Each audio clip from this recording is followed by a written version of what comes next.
My name is Jessie Marpau. I'm from Faculty of Literature in Universitas Metodis Indonesia. So now I would like to talk about speech acts. Psycholinguistics is a subdiscipline of linguistics that studies how humans acquire, use, and understand language or speech. Speech act. What is speech acts?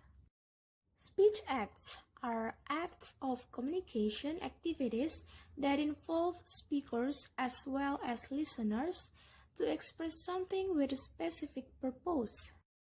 Speech act will have an effect or impact on the listener when the speaker conveys his goals in his speech. And of course, what the speaker means is understood by the listener.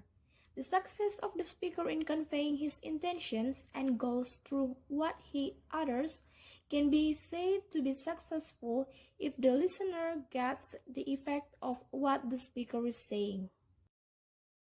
In the speech act, there are three main components: the speaker, the message, and the listener.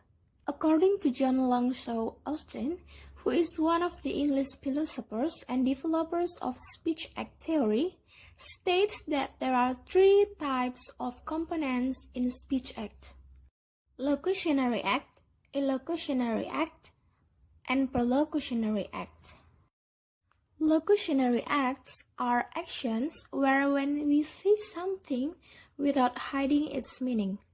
In this action, it is easier to understand directly without even needing to think about it. We already know what the speaker is saying. This one action is a basic but meaningful speech production. The success or failure of the speech act depends on the speaker who performs the action. If the listener fails to understand what the speaker is saying, the speaker has failed to perform a locutionary act. In the locutionary act, the speaker must say something that actually means an address, description, question, etc. For example, please settle down, which means the speaker asks or gives a message to the listener to calm down. Don't touch it. It is speech that serves as a warning to the listener not to touch the object he is trying to touch or will touch. Your room is very spacious, where it refers to the size of the room. Based on grammatical categories, locutionary speech acts can be divided into three, namely 1. In the form of statement or declarative, 2. In the form of question or interrogative, and 3. In the form of command or imperative. The form of the statement serves only to tell something to others so that the listener is expected to pay attention. The second, in the form of question or interrogative, where the form of the question serves to ask something so that the listener is expected to provide answers to the questions posed by the speaker. The last is in the form of command or imperative. The imperative form has the intention that the listener responds in the form of the requested action. Illocutionary act. Illocutionary act is carried out through speech with a communicative purpose. A speaker can perform illocutionary actions to make appointments, offers explanations, to asking someone, to request someone, etc.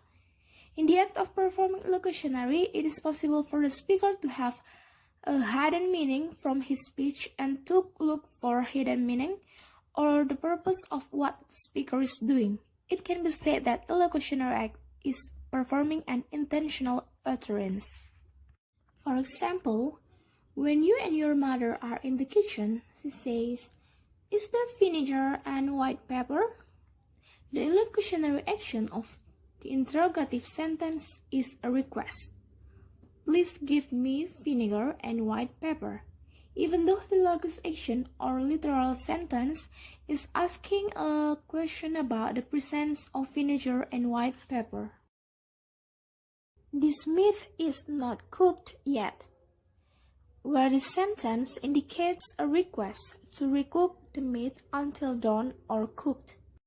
Similarly, in Subandowo classifies illocutionary acts into 5 types, namely assertives, directives, expressive, commission, and declarative.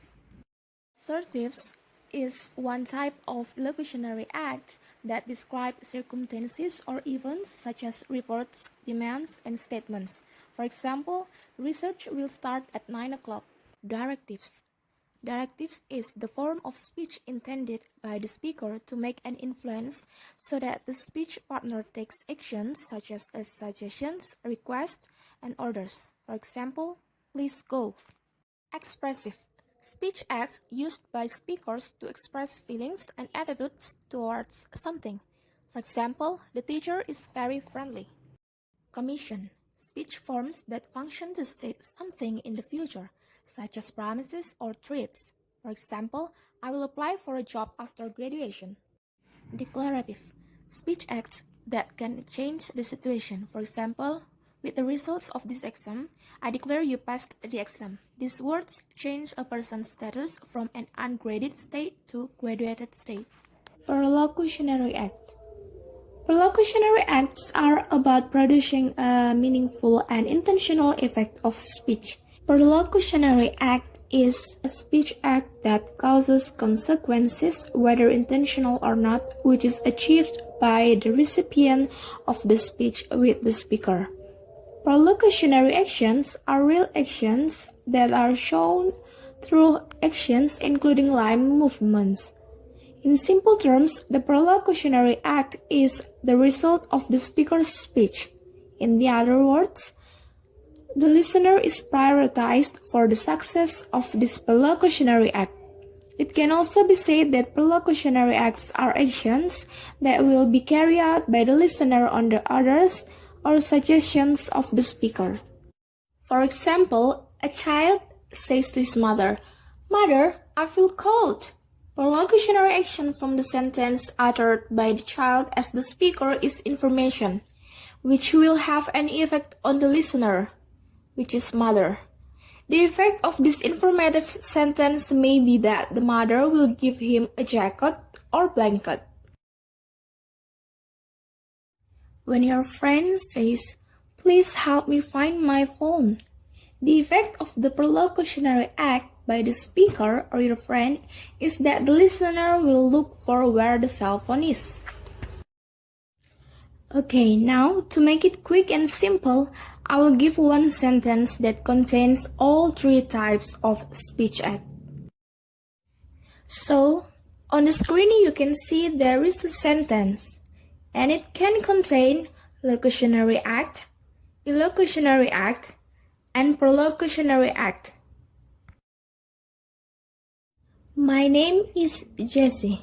So the locutionary act from that sentence is speaker gives her name, while the illocutionary act from that sentence is that Jessie is her or the speaker's name as information. And the last is perlocutionary act from that sentence is the listener finally knows the name of the speaker. So the conclusion of this video is that speech acts are acts of communication, activities that involve speakers as well as listeners to express something with a specific purpose. In the speech act, there are three main components: the speaker, the message, and the listener. There are three types or components in speech act: locutionary, illocutionary act, and perlocutionary act. Locutionary acts are actions where when we say something without hiding its meaning. Illocutionary act is carried out through speech with a communicative purpose. Meanwhile, perlocutionary acts are about producing a meaningful and intentional effect of speech. Based on grammatical categories, locutionary speech acts can be divided into three: statement or declarative, question or interrogative, and command or imperative. Surley in Subandowo classifies illocutionary acts into 5 types: assertives, directives, expressive, commission, and declaratives. So that's all about speech act and the types of the speech acts. I hope this video is useful for you. And I give special thanks to Dr. Esron Ambarita SSM Hum as a psycholinguistic lecturer who has guided me to completing this video. And thank you so much for watching. Don't forget to like, comment, and subscribe.